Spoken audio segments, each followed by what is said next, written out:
Sirens weren't supposed to be the first thing I heard when I got home. But just as I stepped onto my own dirt driveway boots still dusted from a 14-hour drive, heard tires screech. Red and blue lights lit up the edge of the horizon, like a war zone. I didn't even have time to pull my bag out of the truck bed. Suddenly a voice screamed across the property line. "This man is trespassing. He doesn't live here." My stomach turned. A woman stood there with a clipboard clutched to her chest like it was a badge of honor. She had the kind of forced authority only people deeply insecure with real power ever carried. That's when she said it.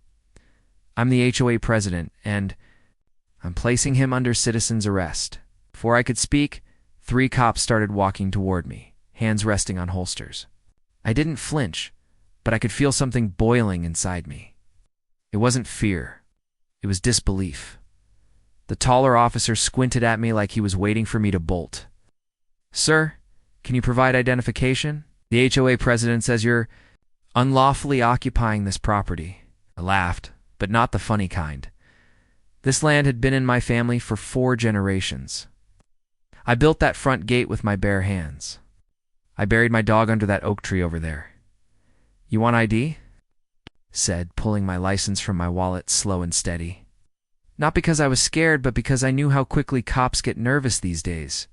He scanned the name, then glanced at the mailbox that still said R. McConnell.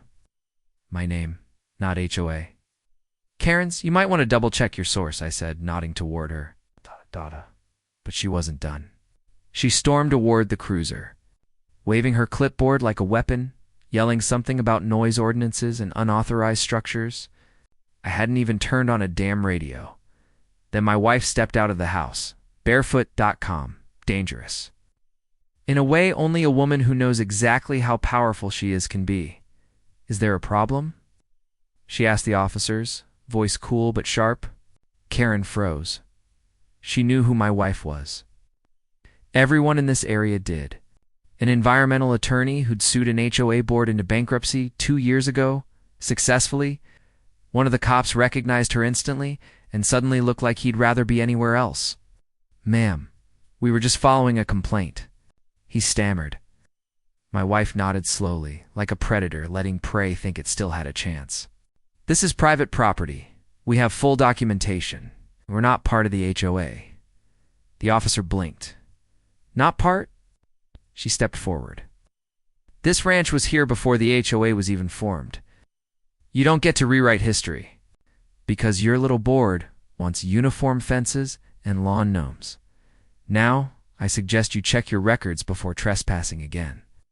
Karen's face turned red, so red, I thought she might actually explode. She tried to speak, but only a sputter came out. My wife wasn't done. "We'll also be filing a formal complaint for harassment. No? And if I find out you accessed public service resources for personal retaliation, you'll be hearing from our lawyer." One of the younger officers muttered "yes ma'am" under his breath. The other one gave Karen a look like he'd just realized she was radioactive. Still, she wouldn't give up. "You don't understand. This is a covenant-controlled community. There are rules," she screeched.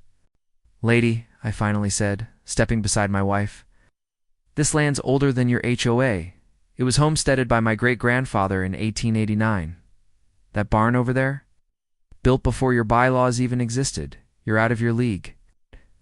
But here's the thing. Karen didn't care about facts. People like her never do. It was about control.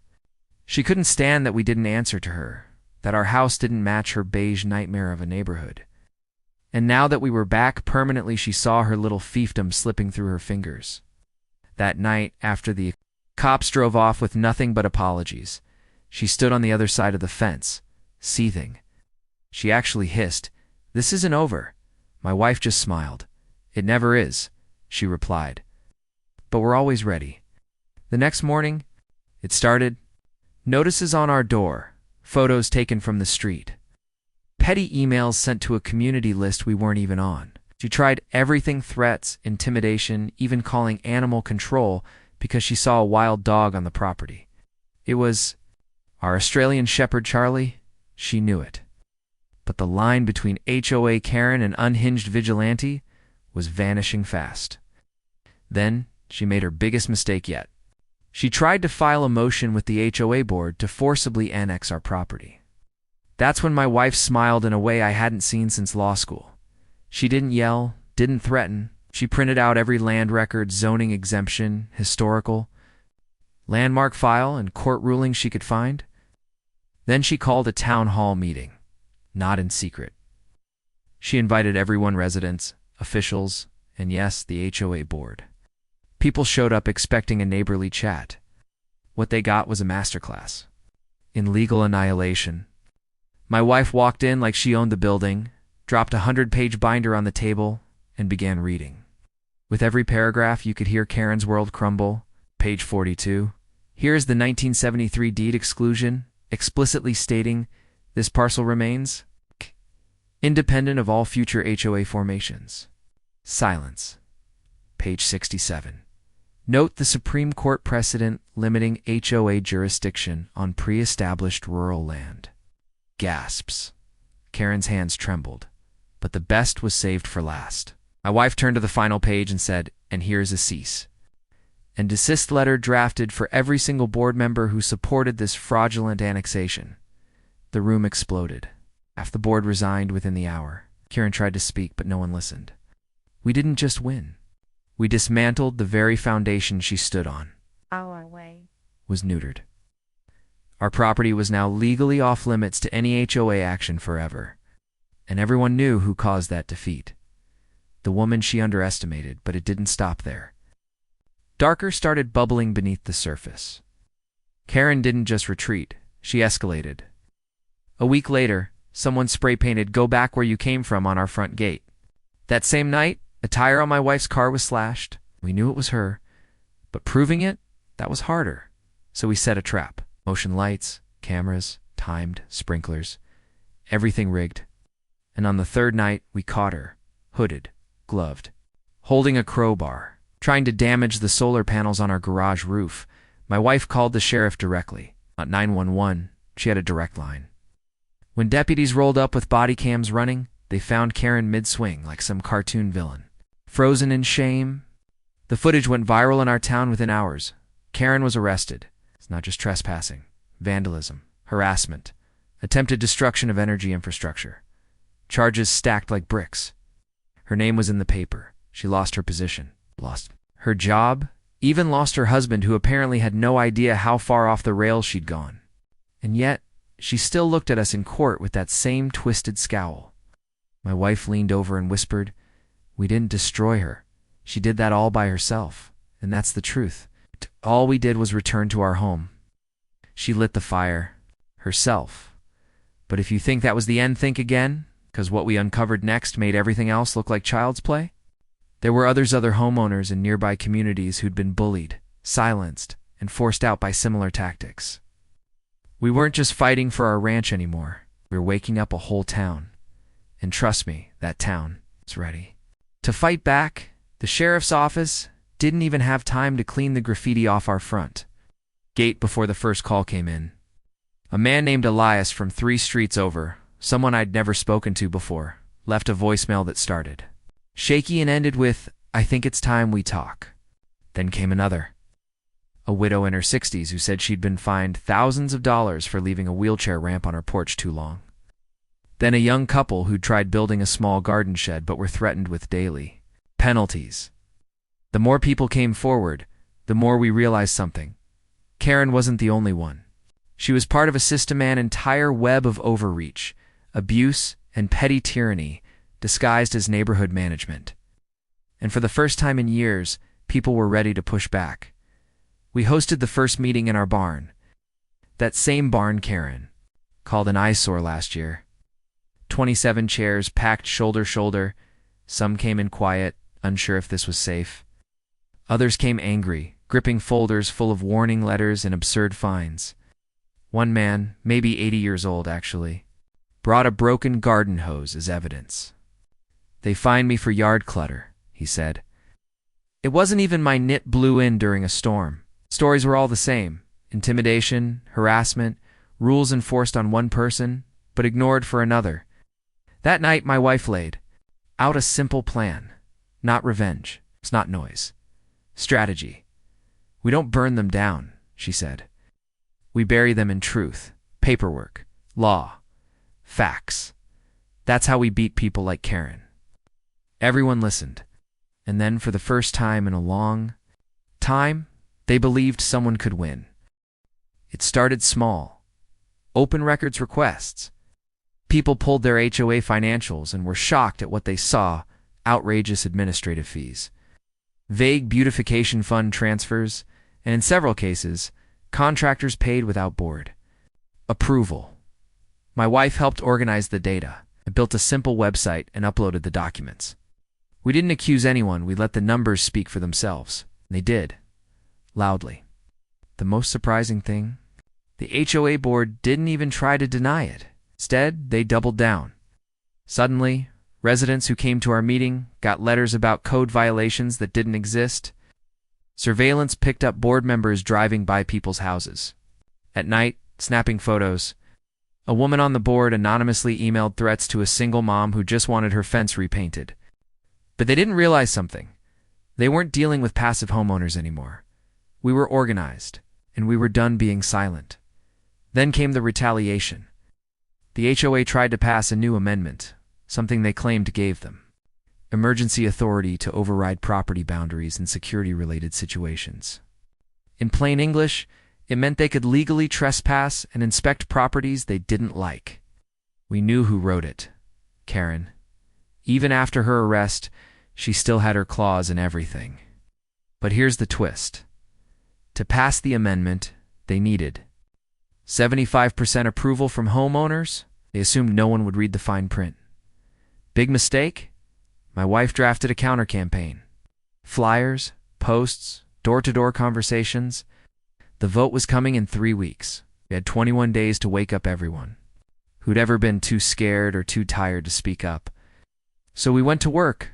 The town changed. I could feel it. People who used to look at their shoes now met your eyes with fire. Retirees, veterans, single parents, small business owners. One man with stage 4 cancer who said, "I might not make it to next year, but damn if I'll let them steal my peace now." We heard stories that broke us. A mother whose autistic son was fined for drawing chalk on the sidewalk. A veteran with PTSD who received threats because his therapy dog barked at night. These weren't just inconveniences.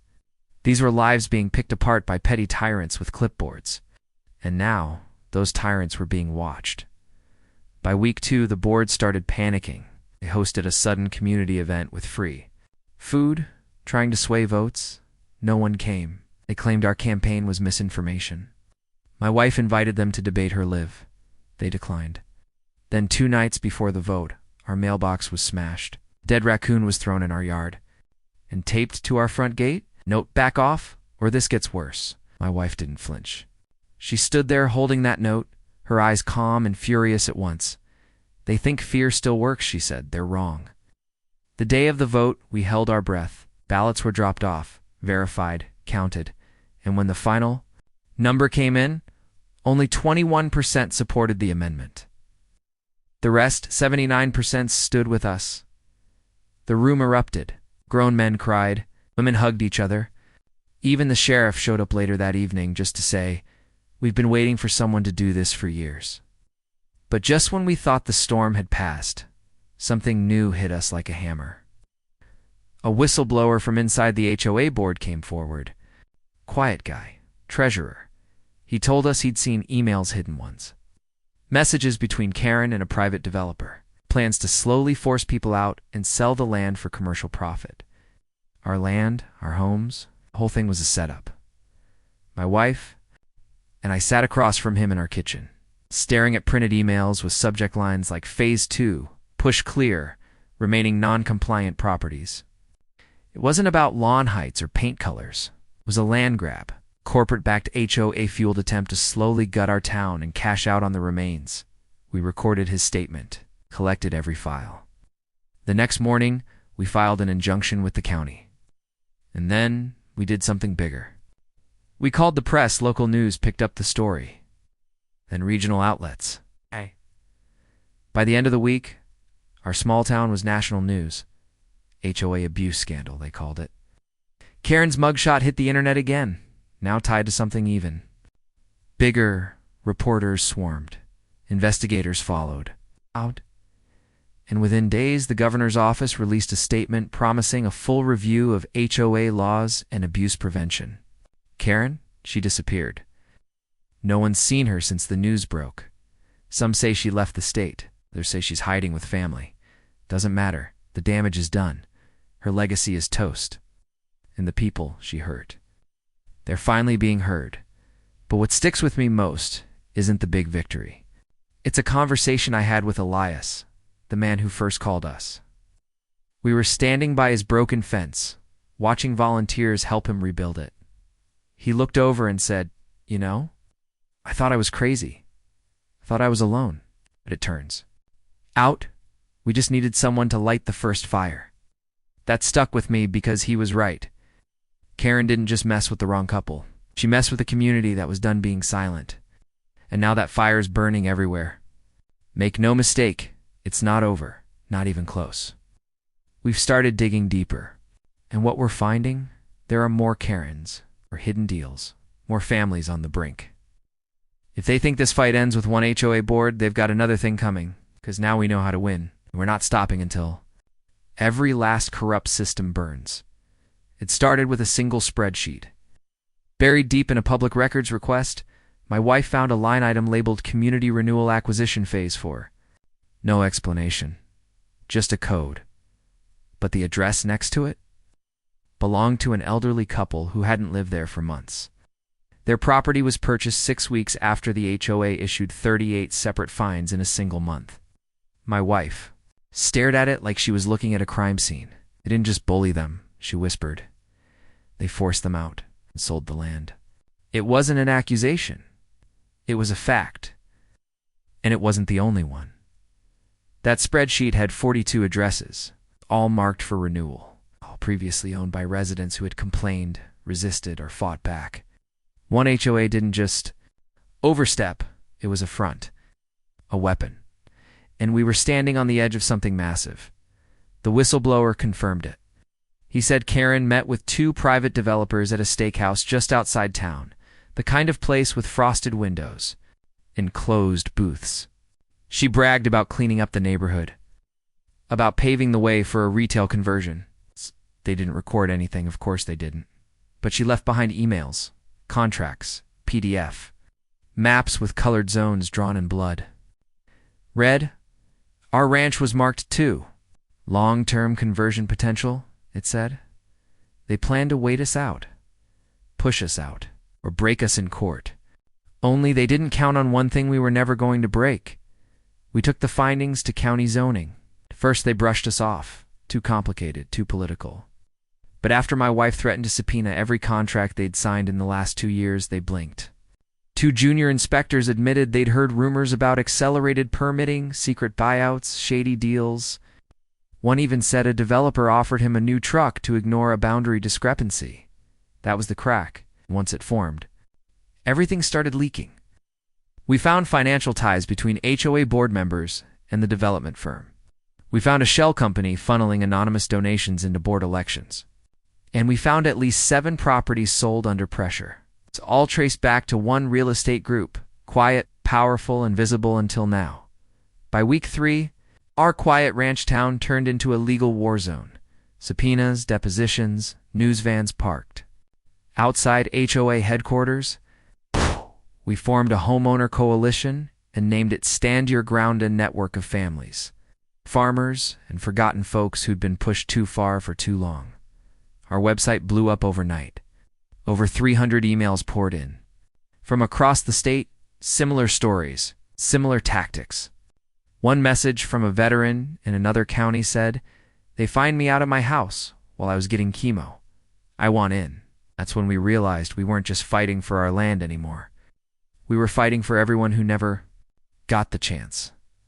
But the pushback was brutal. Board members lawyered up. Anonymous threats flooded our inbox.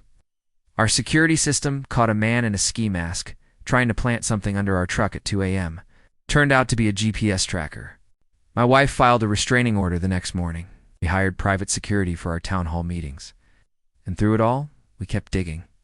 Every time we pulled a thread, another knot unraveled. Meeting minutes revealed backdoor votes that never reached the community. County clerks misfiled objections that had been signed by dozens. The deeper we went, the clearer it became. This wasn't a neighborhood dispute. It was organized, intentional, and profitable. Corruption had a zip code. Still, people fought back. A retired contractor named Bill rebuilt the fence around a woman's property for free Weiss. After HOA enforcers tore it down overnight, a teenager printed flyers and passed them out to every doorstep, even when someone tried to steal his bike while he worked. A single mom offered to babysit for free during coalition meetings. These weren't activists. These were neighbors. That terrified the people in charge. Because suddenly, power wasn't in a boardroom. It was in the barn, the front porch, the school parking lot. And it was growing faster than anyone expected. The county caved. Then the state took notice. Our petition reached over 50,000 signatures in 2 weeks. We demanded full HOA transparency laws, real consequences for illegal fines, secret votes, and coercive tactics. Out. My wife testified in a live-streamed hearing that hit 2 million views. Karen's name came up 6 times. The developer's CEO was subpoenaed. Their PR team released a statement calling us misinformed citizens, but nobody bought it. Too many people had seen the letters, felt the fear, buried their dreams in HOA red tape. Now, they had a voice, and they weren't letting go. Then, the bombshell dropped. A leaked audio file when we didn't even know existed. An HOA board member had secretly recorded Karen during a meeting 3 months before her arrest, her voice smug and casual. "Don't worry, they'll either move or we'll make them wish they had." Silence followed, and then she laughed. That file went viral within hours. Everything changed. Sponsors dropped the developer, officials resigned.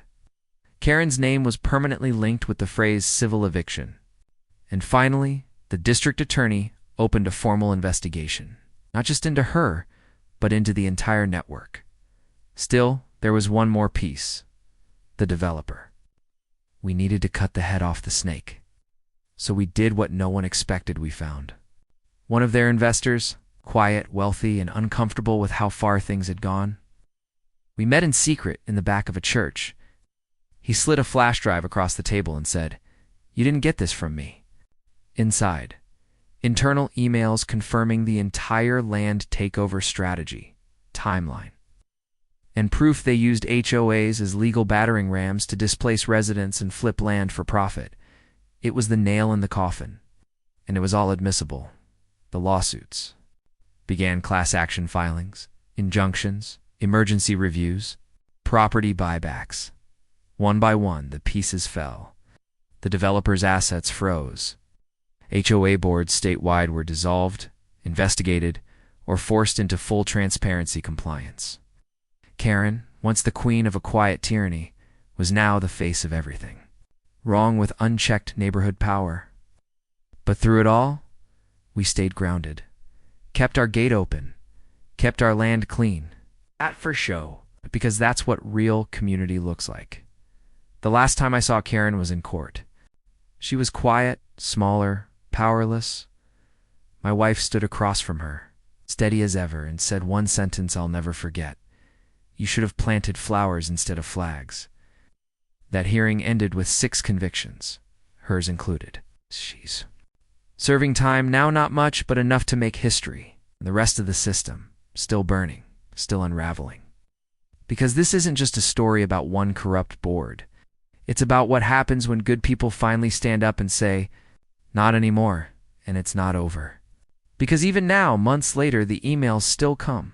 The letters, the stories, from Arizona, from Texas, from Ohio. People fighting the same invisible war we fought right here. So we keep building, helping, connecting. We're no longer a ranch. Under siege, we're the blueprint for how to fight back. And if Karen's out there listening, from whatever cell or halfway house she's rotting in now, I hope she understands something. You picked the wrong gate to knock on.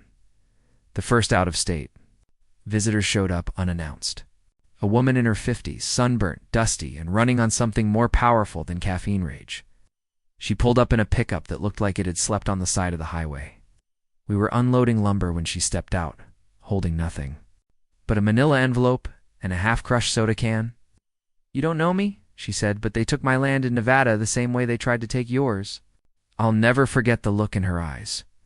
Hollow but locked on fire, inside the envelope. A signed NDA, a letter threatening foreclosure over unapproved patio furniture. A photo of her standing next to a bulldozer as her family's home was leveled for a new parking lot. We stood silent. Because what do you say when someone drives 800 miles just to prove they're not crazy? It wasn't just her. That week, 5 more came, then 9, then 18. A school teacher from Florida, whose HOA tried to ban her from tutoring kids in her home. A veteran in Arizona forced out after flying a POW MIA flag. A nurse from Ohio whose family was fined $50 a day for keeping their RV on private land during a health emergency. All different stories. Same pattern, same abuse, and they all said the same thing. No one believed me until I found your story. That's when it hit HOA weren't the exception. We were just the first to fight loud enough for others to hear. My wife, ever the strategist, started building what she called the map, a live digital heat map showing every documented case of HOA overreach in the country. We crowdsourced it, verified it, plotted it. Every new pin that dropped felt like a punch in the gut. The West Coast burned red. The South was riddled with flags. The Midwest looked like a shotgun blast of pain. Thousands of pins, thousands of families. And the more we shared it, the more the media paid attention. By month's end, we were invited to speak in Washington, not as victims but as leaders. The hearing was tense. A panel of lawmakers, a room full of cameras, suits everywhere. Developers in the back row. We sat down, and my wife placed 3 things on the table. A copy of the spreadsheet, a copy of the leaked email about civil evictions, and a photo of Karen spray painting our gate. "Let me be clear," she began. "Why? HOAs were designed for community harmony. But unchecked, they've become tools of greed and displacement. This is no longer about grass length. This is about property theft under the veil of governance. We have the data to prove it." You could have heard a pin drop. By the end of the hearing, we had allies, real ones. Lawmakers who'd buried complaints from their own constituents now realized the floodgates had opened. We proposed the Homeowner Protection Act and national law to audit HOAs, criminalize fraudulent fines, require third-party oversight, and force transparency in every decision. The bill didn't pass that week. Of course it didn't, but the tremor started. Lobbyists pushed back, developers panicked, but they were too late. The wave had broken, and it wasn't stopping. Our coalition exploded overnight. Veterans, retirees, lawyers, journalists, even former HOA board members who came clean. A retired judge from Colorado offered to help file cases pro bono. A tech developer in Oregon volunteered to upgrade our map. We launched a hotline. Calls came in nonstop. Single mother in Georgia sobbing because her kids had to sleep in a car. An elderly woman in Texas threatened with jail time over a broken bird feeder. We heard it all. And every call hardened our resolve. But the system didn't go down easy. Developers started fighting dirty. Our coalition's bank account was frozen after fraud reports we later traced to a shell company. One of our volunteers had their tires slashed. My wife was doxed phone number, home address, even our child's school location leaked online. We tightened security. We installed cameras. We trained volunteers in how to detect sabotage. And still, we pressed forward. Because if we gave up now, we were telling every bully with a clipboard they'd won. And we were done losing. Then came the tipping point. A leaked internal memo from one of the largest HOA management companies in the country. A confidential strategy guide. Neutralize resistance. Discredit vocal members. Apply legal pressure until compliance is achieved. It even included phrases for board members to use when evicting homeowners, sanitized language like resident and recidivist violator. That document made national headlines. No more plausible deniability. Machine had shown its face. The movement went global. News from Canada, the UK, and Australia poured in same abuse. Different systems. Our coalition became a hub. People flew in to meet us. Journalists embedded. One French outlet called my wife the sheriff of HOA justice. She laughed when she read that, but there was truth in it. She never ran for office. She never campaigned. But when she walked into a room, people stood. Not because she shouted, because she knew what it meant to fight while bleeding. And still, despite everything we exposed, some HOAs clung to power like a dying animal with sharp teeth. Oh. A board in New Mexico held a surprise vote at 2 a.m. to authorize bulldozing. A disabled veterans access ramp. A California HOA locked a man out of his own home while he was attending his daughter's funeral. We exposed everyone, and the public. They weren't watching silently anymore. They were furious. Rallies started. News cameras showed up. Protesters carried signs that said HOA equals Highwaymen of America. And under those signs, former victims, now warriors. Back home, our ranch became sacred ground. People drove from every corner of the country just to stand at our gate. Some just wanted to see it. Others cried. Others just said, "Thank you. We didn't ask for this. We didn't want fame." But if standing up meant someone else didn't have to lose their home, we'd stand forever. We made a promise. Right there at the gate, we won't stop until the system is rebuilt, piece by piece, in the open sunlight. The Homeowner Protection Act finally reached the Senate floor. The final draft was brutal, ironclad, and unshakable. No more secret fines. No more backroom votes. Mandatory third-party audits. Real legal recourse. National Registry of HOA abuse. As the vote approached, Karen's name came up one last time. Her case became the example how a single HOA president weaponized a system and triggered a revolution. And when the final vote passed narrowly, but definitively, our town held a vigil, not a celebration. A moment.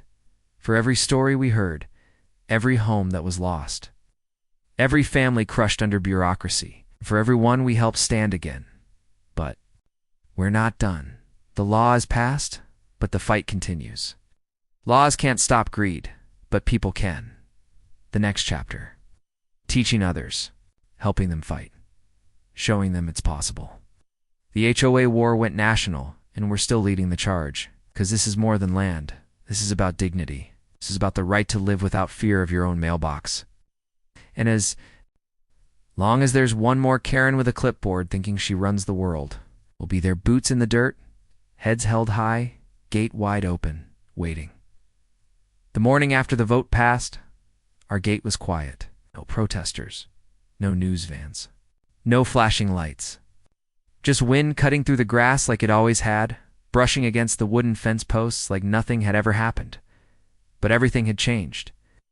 My wife stood out there with a mug of cold coffee, staring at the property line, not saying a word. We'd fought a monster and won. But now came the part no one warned us about: the aftermath. The silence after the storm. The empty space where fear used to live. It should have felt like peace. But it didn't. Not yet. Rebuilding. Town isn't about fixing fences. It's about fixing trust.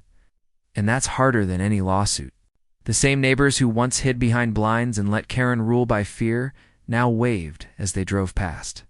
They dropped off pies, thanked us, apologized. Some meant it. Others didn't.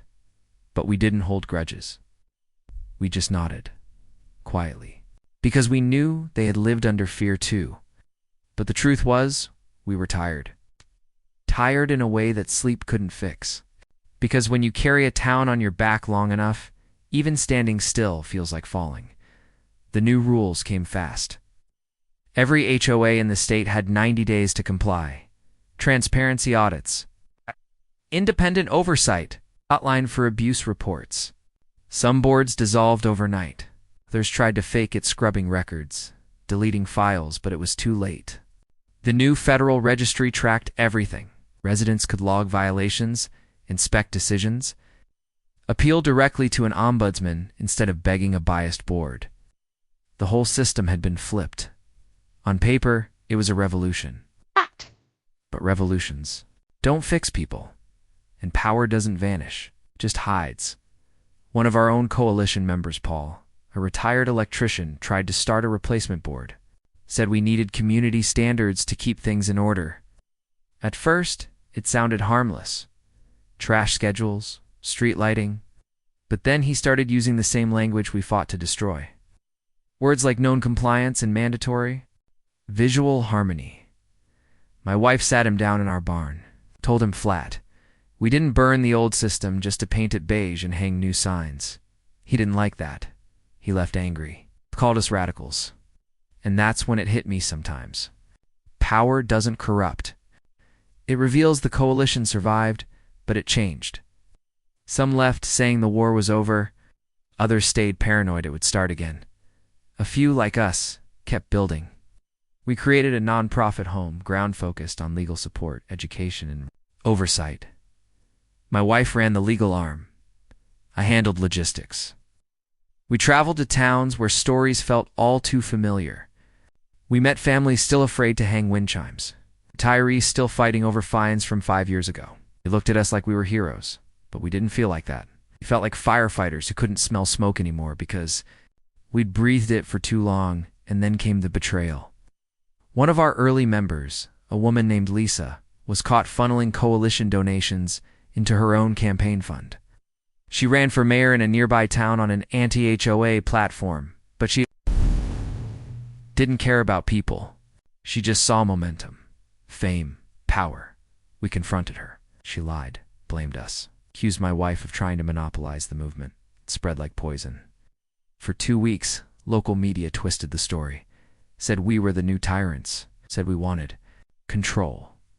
For the first time, I saw doubt in my wife's eyes. Not fear, just sadness. Because no matter how clean you fight, mud finds its way in. We weathered it. But the movement had scars now. Trust was fragile. And yet the work had to go on. Every week we still got letters. A veteran in Wisconsin whose HOA blocked him from installing a lift for his wife. A widower in Georgia fined for leaving a flower arrangement too long after his wife's funeral. Some stories felt like echoes of our own. Others felt worse. The system was legally changed, but emotionally, culturally. That takes years, generations, and the truth is, some wounds don't close, they just harden. Back home, our ranch was finally in calm. Charlie, our old shepherd, slept peacefully under the oak tree. The barn was full of supplies again, no longer for protests, but for harvest. The front porch light flickered like it always had, and yet, every time I heard tires on gravel, I still looked up. Habit, trauma, whatever it was, it stayed. The fear didn't vanish. It just learned to whisper. But my wife, she never stopped. She kept taking calls, kept filing briefs, kept showing up. Because to her, this wasn't about justice anymore. It was about legacy. We had dinner with Elias one night, the same man who made the first call, brought ribs and a bottle of wine that was way too fancy for our table. He looked around. The ranch like it was a monument. You know, he said, this place feels different now. Not just safer, like holy. My wife smiled. I didn't, because I remembered what it looked like when cops first showed up and Karen screamed about trespassing. Holy places don't start in peace. They start in fire. And fire changes everything. But the fight gave us something too. Family. People we never would have met. A bond stronger than HOA bylaws and county lines. We stood with a man in Mississippi as he reclaimed his home. We watched a single mom in Colorado win her case and break down in court. We received a letter from a child who said, "Thank you for helping my mom smile again." Those moments, they made it worth it. Every late night, every threat, every scar. Because it proved we didn't just fight back. We built something real, untouchable and still. The clipboard brigade hasn't vanished. There's always another Karen. Always someone who wants power without responsibility. But now they hesitate. Now they know there's a movement, a map, a law, a fire. They know if they push too far, we'll be there. Not as vigilantes, as neighbors, as protectors. As people who remember what it felt like to be outnumbered, outvoiced, and told to sit down. And as long as we remember that we don't lose. So yes, the war changed us, but it also planted something. A seed. Resistance. Of fairness. Of hope. And long after the news vans leave and the laws change and the cameras stop rolling, people will still tell the story about a ranch, a gate, and a woman who stood so firmly against the system it cracked wide open. When they tell it, they won't say our names, they'll say we, because this was never just about one family. It was about everyone who refused to be afraid anymore.